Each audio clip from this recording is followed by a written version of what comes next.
Corona corona और corona. जी हाँ, क्या आम आदमी और क्या सरकारें, सभी के दिमाग में इस समय सिर्फ एक ही चीज गूंज रही है और वो है कोरोना। और ये बात सिर्फ शहर, प्रदेश या देश पर नहीं बल्कि पूरी दुनिया पर लागू हो रही है।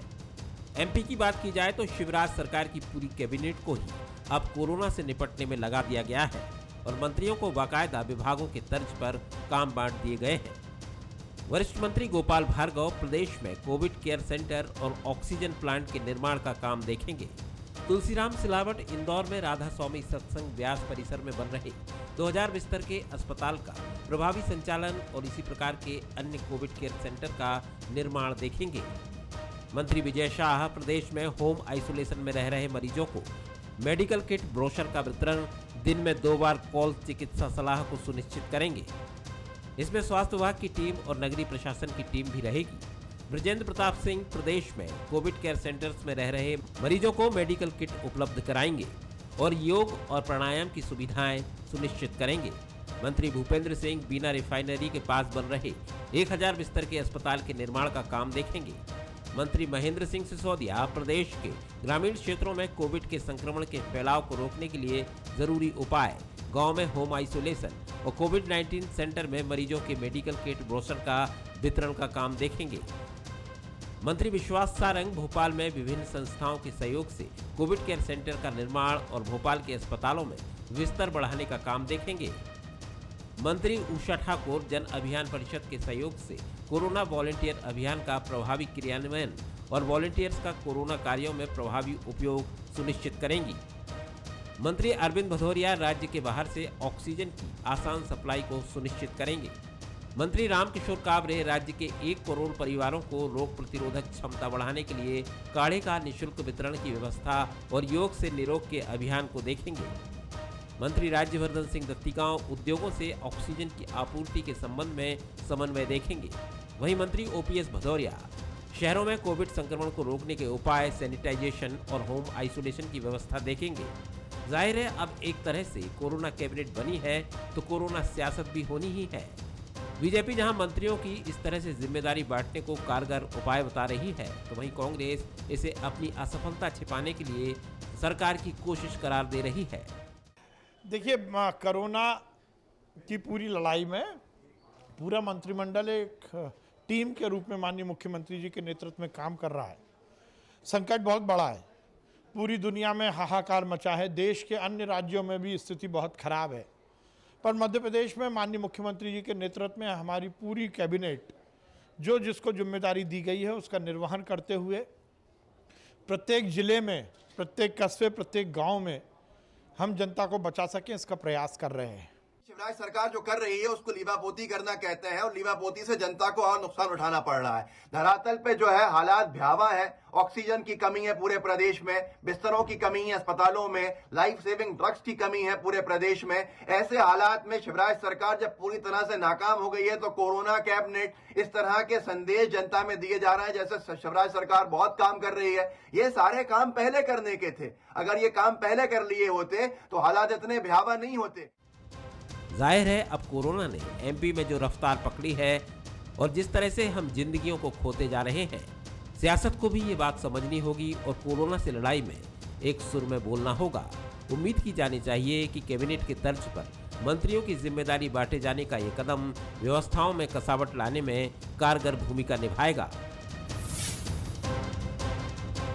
नमस्कार, मैं हूं शरद द्विवेदी और हमारा आज का मुद्दा है कोरोना कैबिनेट। तो युद्ध स्तर पर तैयारियां चल रही हैं, कोशिशें चल रही हैं और हम तो ये भी कहेंगे, एक हम्बल सबमिशन या सुझाव इसको माना जाए कि अगली तैयारी जो है, जो कोरोना की तीसरी लहर हो सकती है और बेहिचक हो सकती है, तो उसकी तैयारी अभी से शुरू कर दी जाए और ऐसा माना जाए कि ये तीसरी लहर के लिए हम और बड़े युद्ध स्तर पर अपने को तैयार कर रहे हैं।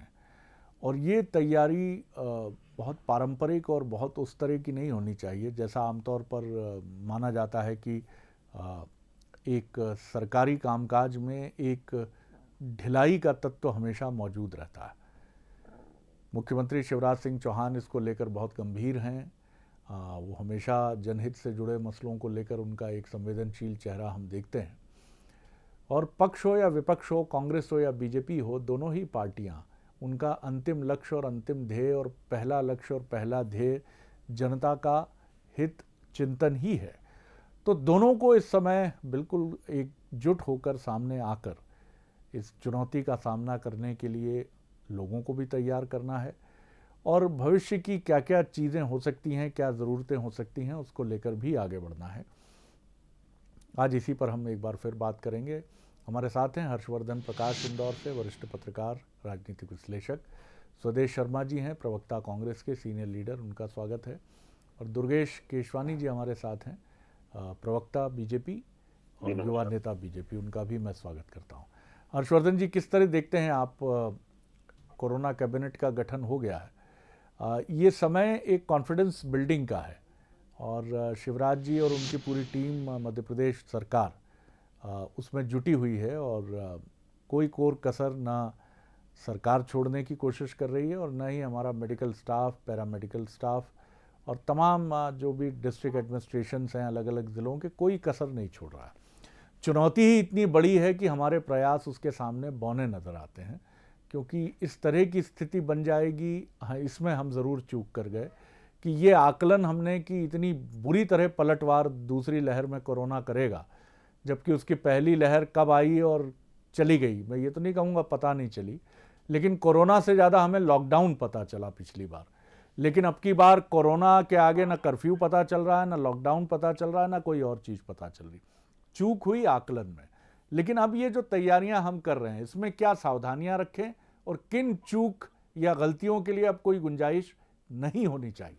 जी बिल्कुल, आपने सही फरमाया शरद जी कि जिस तरीके से दूसरी लहर एकदम अप्रत्याशित तौर पर आई और हमारा सिस्टम उसकी गंभीरता को फूटने में, उसको पहचानने में थोड़ा सा असफल तो रहा है। बिल्कुल इस बात को स्वीकार किया जाना चाहिए, क्योंकि जब पहली लहर आई उसके बाद टीका भी नहीं आया था और अपने आप केसेस कम होने लगे, तो सिस्टम भी कहीं न कहीं गाफिल हो गया कि अब शायद उतना खतरा बढ़ा नहीं। लेकिन दबे पांव एक नया म्यूटेंट कोरोना का पैर पसार रहा था और जब मार्च की शुरुआत में केसेस बढ़े तब सिस्टम को सजग हो जाना चाहिए था। बहरहाल देर आए दुरुस्त तो मैं नहीं कहूंगा, क्योंकि कई जाने गई हैं और जिस किस्म के दृश्य हम देख रहे हैं, लोग ऑक्सीजन के अभाव में परेशान हो रहे हैं, तो दुरुस्त को छोड़ के देर तो हुई है बहरहाल। लेकिन जैसा कि आपने इंगित किया कि जो तीसरी लहर जो कि आ सकती है, उसके लिए तैयारी क्या होनी चाहिए। सबसे बड़ी बात तो हमारे देश में ऑक्सीजन बेड्स जो हैं, ऑक्सीजन बेड्स की व्यवस्था पहली होनी चाहिए प्राथमिकता सरकार की, क्योंकि अधिकांश मरीजों को ऑक्सीजन की आवश्यकता पड़ रही है। इसके बाद जो एक कोविड केयर सेंटर की परिकल्पना है कि बहुत सारे मरीज जिनको दवाओं की बहुत कम आवश्यकता होती है और वो कहीं न कहीं एक निगरानी में रह के ही ठीक हो जाते हैं, उनको रेमडेसिविर की आवश्यकता नहीं पड़ती, उनको और भी जो उन्नत दवाएं हैं उनकी आवश्यकता नहीं पड़ती। तो कोविड केयर सेंटर का एक बड़ा जाल मध्य प्रदेश में बनना चाहिए, ताकि मरीज गंभीर स्थिति में जा ही ना पाए, उससे पहले ही उसको ठीक कर ले जाए। दूसरी बात, जिस तरीके से एक जनता में कहीं न कहीं थोड़ी सी नाराजगी भी है कि मुसीबत के समय हमारा जो नुमाइंदा है वो कहाँ है। मुझे लगता है कि ये जो कैबिनेट का गठन हुआ है, इसके बाद चीजें सुधरेंगी और मंत्री भी फील्ड पे दिखाई देंगे और एक सिंबॉलिक मैसेज भी जाएगा। देखिए, ये बीमारी जो है गंभीर तो है, लेकिन ऐसा नहीं है कि मतलब इस पे हम विजय नहीं प्राप्त कर सकते। विजय प्राप्त कर सकते हैं, लेकिन जो जनता में स्ट्रेस है, जो एक चिंता है, उसको दूर करने के लिए एक संकेत देने की आवश्यकता थी, जो दिया गया। बिल्कुल आपने ठीक कहा। जिस तरह से चुनाव के समय मतदान दल तो अपना काम निभाते ही हैं निर्वाचन आयोग के, लेकिन जो हमारे निर्वाचित जनप्रतिनिधि या पॉलिटिकल पार्टी के कार्यकर्ता हैं, वो भी अधिक से अधिक मतदान के लिए कोशिश करते हैं। तो ये भी एक वक्त है कि जब कोरोना को रोकने के लिए, टीकाकरण के लिए, कोरोना को लेकर जागरूकता के प्रचार प्रसार के लिए उन्हें बहुत अधिक संख्या में निकलना होगा और ये उनका राजनीतिक धर्म भी है, कर्म भी है। स्वदेश जी, आपकी टिप्पणी, फिर मैं दुर्गेश जी की तरफ आऊँगा। जी जी। देखिए शरद जी, आप एक प्रदेश के क्या देश के नामचीन विद्वान पत्रकार हैं और आपके से कुछ छुपा नहीं है कि सरकार का कितना बड़ा फेल्यूर है, ये किसी से छुपा नहीं है। ज़मीनी हकीकत क्या है ये भी किसी से छुपा नहीं है, क्योंकि हम दो चार हो रहे हैं। हम रोज़ कोविड सेंटरों में जा रहे हैं, लोगों की मदद करने की कोशिश कर रहे हैं, लेकिन रेमडेसिविर इंजेक्शन नहीं है, ऑक्सीजन बेड नहीं है, अस्पतालों में डॉक्टर नहीं है। ये समझ लो कि एक छोटे छोटे डॉक्टरों ने अपने संभाल रखा है मोर्चा। मैं देख रहा हूँ कि डॉक्टर अरुण तिवारी है, पॉजिटिव होने के बाद भी ग्वालियर में मैंने देखा कि वो ठीक होने के बाद फिर सेवा कर रहा है लोगों की। और अब ये इवेंट करने वाली सरकार हर चीज़ में उत्सव मनाती है। देखिए इनके बड़े बड़े नेता क्या करेंगे, जैसे 2 टैंक इन्होंने मंगाए ऑक्सीजन के, तो उसका कितना विकट उत्सव बनाया और 45 मिनट उस टैंकर को रोक के रखा फोटो खिंचवाने के लिए। और आज ही मैंने देखा ग्वालियर के विधायक हैं प्रवीण पाठक, उन्होंने उड़ीसा से 5 टैंकर की व्यवस्था की है और मुख्यमंत्री महोदय से बात भी की कि आप साधन करके उसका निर्यात करवा के जल्दी मंगवा लो मध्य प्रदेश के लिए, कि लोगों की जानें जा रही हैं। और लेकिन सरकार क्या करती है, इनके लोग क्या करते हैं, किसी से छुपा नहीं है। ये सवेरे 10 बजे निकलेंगे, नील टिनोपाल क्लब के कपड़े पहन करके बढ़िया बाइट देंगे और ये हेडलाइन बनाने की कोशिश करेंगे। जो सरकार आज तक किसी भी जिले को एक प्रभारी मंत्री न दे सकी, जो सरकार आज तक ये समझ लीजिए कि प्रभारी मंत्री जिला योजना समितियां की जो बैठक होती है, जो जिले को चलाने का काम करती हैं, वो ना दे सकी, आज ये 13 महीने बाद ये कर रहे हैं। अरे छोटे छोटे फिसड्डी राज्यों ने बिहार और मध्य प्रदेश, बिहार उत्तर प्रदेश और हमारा छोटा राज्य ही है छत्तीसगढ़, इनने 2-2 गैस प्लांट मतलब ऑक्सीजन प्लांट तैयार कर लिए और इन्होंने सिर्फ अकेला फीता कटवाया, उनको जमीन आवंटित कराई, उस दिशा में कोई काम नहीं किया है। आज जब लोग मर रहे हैं, सही बता रहा हूँ द्विवेदी जी, मैं बिल्कुल राजनीतिक बात नहीं करना चाहता, मैं खुद जाके देख रहा हूँ लोगों के हालात क्या है। लोग गिड़गड़ा रहे हैं, अरे अब तो मुंह में से फंसूकर आने लगा है। तो मैं बंसल न्यूज़ के दर्शकों को बता देना चाहता हूँ कि आप सुन लीजिए, आपकी आवाज़ शरद द्विवेदी जी और बंसल न्यूज़ के माध्यम से सरकार तक पहुँचे कि अब तो मुँह से फंसूकर आने लगा, डॉक्टर साहब देख लो। लेकिन व्यवस्था ही नहीं है, बेड ही नहीं है, सड़क पर लोग प्राण छोड़ रहे हैं। अब ऐसी स्थिति में आज ये 13 महीने के बाद इस तरह की व्यवस्थाएं बांटने का काम कर रहे हैं, जबकि WHO ने 8 महीने पहले, चलिए मैं रिएक्शन ले लूं। पहले आपने जो मुद्दे उठाने की कोशिश की है, मैं दुर्गेश जी की एक प्रतिक्रिया ले लूं, फिर मैं लौटूंगा आपकी तरफ। दुर्गेश जी, आपने सुनी बातें कांग्रेस की भी और उसके पहले भी जो चर्चा आपने सुनी, हर्षवर्धन जी ने भी जो बातें कही वो भी आपने सुनी, क्या कहेंगे आप, क्या रिएक्शन है आपका? जी देखिए शरद जी, ये बीमारी नहीं महामारी है, आपदा है, विपदा है। और ये जो आपदा विपदा में के समय होता है, उस समय राजनीतिक नहीं करनी चाहिए और सभी को मिलकर साथ काम करना चाहिए। मेरे कांग्रेस के प्रवक्ता साथी ने सिर्फ और सिर्फ आरोप लगाने की बात की। कोविड केयर सेंटर में आप कब गए, किसने किसको जाके देखा, ये निश्चित रूप से प्रदेश की जनता भी देख रही है और सब देख रहे हैं। रही बात तैयारियों की, जैसा हर्षवर्धन जी ने कहा, 1 अप्रैल को हमारे पास 20,000 बेड थे, आज हम 45,000 से ज्यादा बेड्स हमारे पास उपलब्ध है। रेमडेसिविर की 1,35,000 से ज्यादा डोज आ चुके हैं। ऑक्सीजन कल की जो थी शरद जी, वो 408 मेट्रिक टन थी और खपत हमारी 392 मेट्रिक टन थी। हर मोर्चे पर हमारी सरकार प्रयास कर रही है। और जो आज आपका विषय है, उसमें सभी मंत्रियों को भी इसमें इन्वॉल्व करके एक एक जवाबदारी दी गई है, ताकि पहले माइक्रो वॉचिंग हो रही थी, अब माइक्रो वॉचिंग होगी उस चीज को। हर चीज को इंगित करके उसमें हम हर बिंदु पे चर्चा कर रहे हैं और हर बिंदु को सुधारने का कैसे हम मध्य प्रदेश को अच्छा कर सकते हैं। आज 8 करोड़ जनता है मध्य प्रदेश की, और उस 8 करोड़ जनता को हम लोग कैसे सुविधाएं मुहैया करा सकते हैं, उस पर काम कर रहे हैं। चाहे ऑक्सीजन को लेकर बात हो, आज भी मुख्यमंत्री जी ने जिंदल जी से बात की है। और मैं आपके चैनल के माध्यम से, क्योंकि मध्य प्रदेश का अग्रणी चैनल है, जनता इसको देखती है, जनता इसको पसंद करती है। हमारे माननीय मुख्यमंत्री जी 22 घंटे काम कर रहे हैं, और उस चीज को कैसे हम मध्य प्रदेश की जनता के लिए, कहीं से हमारा टैंकर तो नहीं रुका है, टैंकर को क्या व्यवस्था करनी है, हर चीज को माइक्रोवेव में हम लोग उसको वॉच कर रहे हैं और उसके लिए आदेश निर्देशित कर रहे हैं। पर मुझे ये कहते हुए बिल्कुल निश्चित रूप से हमारा विपक्ष जो है, आज जिस तरह की राजनीति कर रहा है शरद जी, इनको शर्म आनी चाहिए इस बात को। कमलनाथ जी अनुभवी मुख्यमंत्री, अनुभवी रहे थे वो, और उनका अनुभव 38 साल का अनुभव था। उन्होंने मध्य प्रदेश का सही बोला, अनुभवी अनुभवी, बिल्कुल निश्चित रूप से आप लोग कहते थे अनुभवी हो, और आज उनका अनुभवी दिख रहा है कि जो मैं दावे के साथ कह रहा हूँ, अगर आप चलती हुई सरकार नहीं गिराते और आज अगर कमलनाथ जी मुख्यमंत्री होते तो प्रदेश की दशा ये नहीं होती, चाहे उन्हें विदेशों से व्यवस्थाएं करनी पड़ती, लेकिन मध्य प्रदेश की जनता आज खुशहाली स्वदेश जी, दुर्गेश जी, और इस तरह से एक मेरा निवेदन सुन लीजिए। आप दोनों से बहुत ही संजीदा राजनेता हैं और इसलिए भी हैं कि जनता के प्रति आप दोनों की जवाबदेही है। आपकी इस बहस से कितने मरीजों की प्राण रक्षा हो जाएगी, एक तो ये सोच लीजिए।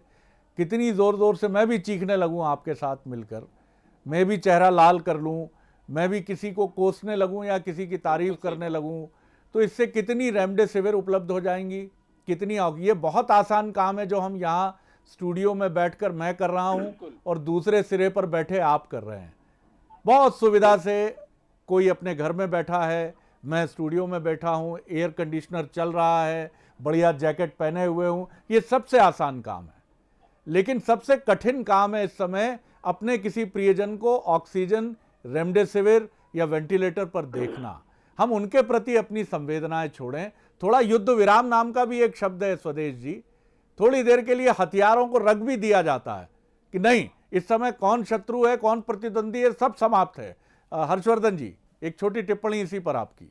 जी देखिए, इस वक्त केवल भाजपा कांग्रेस का ही नहीं बल्कि समूची मानवता का शत्रु कोई है तो वो कोरोना वायरस है। तो जब शत्रु पूरी मानवता के खिलाफ खड़ा हो तो दलीय आग्रह छोड़ देने चाहिए, मुझे लगता है। और देखिए, सरकार क्रिटिसाइज करना बहुत जरूरी भी है लोकतंत्र में, और विपक्ष करता है, लेकिन ये आलोचना जहर उगलने वाली बात ना बन जाए। ये आलोचना सुधार के लिए हो, ये आलोचना विकास के लिए हो, व्यवस्थाओं में सुधार के लिए आप बात हो, लेकिन ऐसा होता नहीं है दुर्भाग्य से। और हमारे राजनेता जब भी उनको मौका मिलता है वो उसी परिपाटी पे चलते हैं जो कि प्री कोविड परिपाटी है। पोस्ट कोविड परिपाटी में आपको एक सुझाव के साथ सामने आना चाहिए। अगर आप आलोचना करते हैं तो आपके पास एक सजेशन होना चाहिए, आप ऐसा कर लीजिए, आपने ऐसा क्यों नहीं किया, या आप ये कर सकते हैं। केवल क्रिटिसाइज करने से होगा क्या? देखिए, दबाव बहुत बड़ा शरद जी, ये हमारे जीवन काल की सबसे बड़ी महामारी है और दबाव अस्पतालों पे बहुत ज्यादा है। मेरा ऐसा सुझाव मैं आपको ऐड करूं एक बात थोड़ा सा, कि हमें मध्य प्रदेश में खासतौर पे जो कस्बाई अस्पताल हैं उनको मजबूत करने की आवश्यकता है, क्योंकि आज इंदौर हो, भोपाल हो, जबलपुर हो, ग्वालियर हो, सारा प्रेशर जो है संभागीय मुख्यालयों पे आता है। तो सरकार की प्राथमिकता ये रहे कि हमारे जो कस्बाई और जिला के जो अस्पताल हैं वो मजबूत हो जाएं। तो मेरे ख्याल से इस दिशा में काम होना चाहिए। बिल्कुल स्वदेश जी, यही सबसे बड़ा मसला है कि आप इस समय किन रचनात्मक सुझावों के साथ भी सामने आ रहे हैं। आलोचना विपक्ष का जन्मसिद्ध अधिकार है, वो बिल्कुल लोकतंत्र की सेहत के लिए भी बहुत आवश्यक है, लेकिन ये वक्त ऐसा भी है कि मुख्यमंत्री जी ये भी कर लीजिए। जिला स्तर पर कलेक्टर के पास कांग्रेस का विधायक भी पहुंचे, संबंधित क्षेत्र का सांसद भी पहुंचे और वो भी बात अपनी रखे कि साहब ये करिए। आपका खुद का भी, हमारा भी कंट्रीब्यूशन होना चाहिए। जो भी हमारी भूमिका हो सकती है, जो भी हमारा सामर्थ्य हो सकता है, क्योंकि महामारी में, पेंडेमिक में हम खामी एक दूसरे की बताते रहेंगे, ये हम 1 महीने बाद भी कर सकते हैं जब ये पेंडेमिक धीमे पड़ेगा।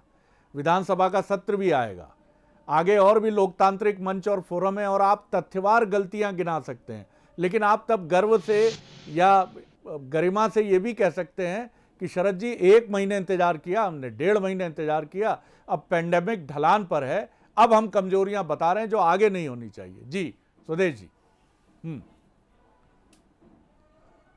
जी देखिए शरद जी, बिल्कुल आपने सकारात्मक बात कही और जनहित की बात कही, और बंसल न्यूज़ के दर्शक इस बात को देख रहे हैं भी, समझ भी रहे हैं।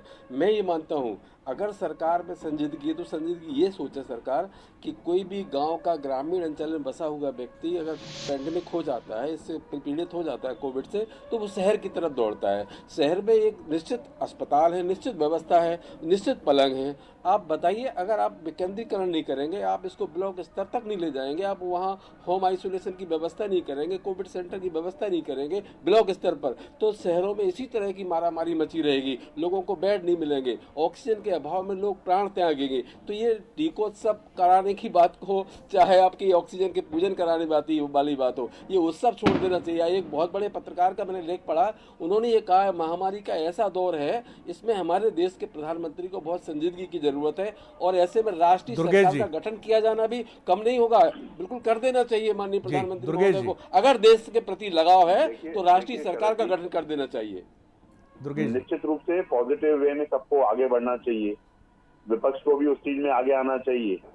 हमारे कांग्रेस के प्रवक्ता साथियों से हम हमेशा से ही सुनते रहे इस चीज को। कमलनाथ जी एक बड़े उद्योगपति हैं, उनके बड़े उद्योगपतियों संबंध में उनको एक कदम आगे मुद्दे पर रहे। मेरा आपसे भी वही आग्रह है कि आलोचना से ज्यादा हम क्या कर सकते हैं, क्या कर रहे हैं, उसकी तरफ रहे हम। जी सर, मैं आलोचना वर्ड ही नहीं कर रहा हूँ। आपने अगर जैसा हर्षवर्धन जी ने जैसा कहा सबको साथ मिलकर आगे आना चाहिए, तो कमलनाथ जी के अच्छे संबंध भी है उनके, वो भी उनसे आग्रह कर सकते हैं बड़े बड़े उद्योगपति से कि मध्य प्रदेश में कैसे ऑक्सीजन की बात की जा सकती है, कैसे हम रेमडेसिविर और ज्यादा लेके आ सकते हैं। जी हाँ, कर रहे हैं ना। जी उन्होंने 40 सुन लीजिए स्वदेश जी, सुन लीजिए, 40 टन उन्होंने ऑक्सीजन उपलब्ध कराई है। जी नहीं, हम तो कर ही रहे हैं। और एक सुखद खबर ये है शरद जी, जो कल 13,000 पॉजिटिव केस थे, आज 12,000 रह गए। और रोज अगर डेली आप देखेंगे तो जो 5-6 हजार केसेस हो रहे थे ठीक, अब 9,620 पेशेंट ठीक होना शुरू हो गए। तो हम धीरे धीरे उससे अपनी ग्रिप बनाना चाह रहे हैं, और हम और आगे बढ़कर जो पॉजिटिविटी जो रेट बढ़ा हुआ है उसको कैसे कम करके कैसे लोगों, इसके लिए सभी कार्य कर रहे हैं। और जो स्वदेश जी अभी ग्रामीण क्षेत्रों की बात कर रहे हैं, सभी क्षेत्रों में माननीय मुख्यमंत्री जी ने कोविड केयर सेंटर के लिए सभी कलेक्टर्स को फ्री हैंड दे दिया है कि हर कहीं एक कोविड सेंटर खोल के जैसे भी हो अपनी प्रजा की, अपनी जनता की निश्चित रूप से कैसे उसका समुचित इलाज किया जाना चाहिए, उसके लिए माननीय मुख्यमंत्री जी हर संभव प्रयास कर रहे हैं। बिल्कुल, और यही सबसे महत्वपूर्ण चीज़ है कि हमें प्रयास करना है, और सबसे महत्वपूर्ण चीज़ संवाद और कम्युनिकेशन भी है इस समय। और हमारे राजनेता, हमारे जनप्रतिनिधि उसमें माहिर माने जाते हैं। जिन लोगों ने ऐसी क्षति से गुजरे हैं, वो जिसकी पूर्ति न धन से हो सकती है, न किसी और रूप में संसार में हो सकती है, उनके लिए सबसे बड़ी पूंजी इस समय अगर कोई है तो वो संवाद है। स्थानीय विधायक, स्थानीय सांसद, मंत्री, मुख्यमंत्री, अगर इनका फ़ोन भी पहुंच जाता है ऐसे पीड़ित परिवार में जिसने अपने परिवार के किसी अमूल्य सदस्य को खोया है, और ये धैर्य के 4 शब्द उसके कान में पड़ जाते हैं कि जो गया उसको तो हम नहीं लौटा सकते, लेकिन बाकी आप ये मत सोचिएगा कि आप अकेले पड़ गए हैं, हम सब आपके साथ हैं। क्या ये काम हम कर रहे हैं? ये काम सिर्फ जनप्रतिनिधियों का ही नहीं है, समाज का भी है, मीडिया का भी है। क्या हम सब ये काम कर रहे हैं? क्या हम अपने पड़ोसी के आंसू पोंछने की कोशिश कर रहे हैं, या हम भी इतने डर गए हैं, या इतने आत्मकेंद्रित और इतने स्वार्थी हो गए हैं कि अपना पेट हाहू मैं न देखूं काहू, इस मनोवृत्ति में चले गए हैं? ये सवाल बहुत बड़ा है साहब, बहुत बड़ा सवाल है। और इस सवाल को आप जितना बड़ा करके देखेंगे, आपके भीतर की अच्छी भावनाएं, उदात्त भावनाएं उतनी ऊपर आनी चाहिए, क्योंकि अगर ये नीचे जाएंगी ये भावनाएं तो हम सब नीचे जाएंगे। और ये जानिए कि हम सब की गर्भनाल एक दूसरे से जुड़ी है। कोरोना ये बता गया है हमें कि अगर मैं पड़ोसी के घर में हूं तो मैं आपके घर में भी हो सकता हूं, मैं आपके यहाँ भी वो संकट पैदा कर सकता हूं जो मैंने दूसरी जगह पैदा किया है। तो हम सब की गर्भनाल जुड़ी है, हमारे हित जुड़े हैं। तो क्या कांग्रेस, क्या बीजेपी, क्या मीडिया, क्या समाज, हम सबको एकजुट होकर लड़ना है सर। और मुझे लगता है कि ये हम सब बहुत बेहतर तरीके से समझ रहे हैं। बहुत धन्यवाद स्वदेश जी, धन्यवाद हर्षवर्धन जी, धन्यवाद दुर्गेश जी, नमस्कार।